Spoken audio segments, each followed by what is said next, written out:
السلام عليكم ورحمة الله.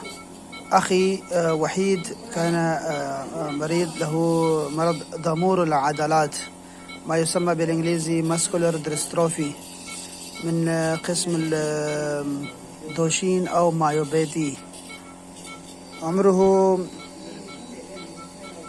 حوالي 40 سنة، وعنده مشكلة في التنفس وأيضا في دقات القلب. أيضا كما ترون الشاشة 120، هذه دقات القلب، وأيضا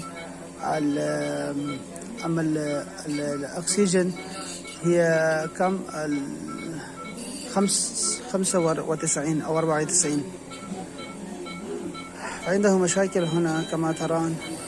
هو على الجهاز هذه ما يسمى باي بيب أو سي بيب.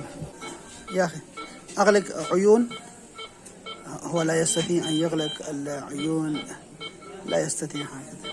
أو ممكن ماذا عن فم هكذا، ولا يستطيع أن يغلق الفم أيضا. أما هناك عندنا فيه ماكينة ما يسمى بالسكشن ماشين، آلة الشفط، المسك بالشفط. هذا شيء جميل أيضا، جميل، يخرج الدماغ.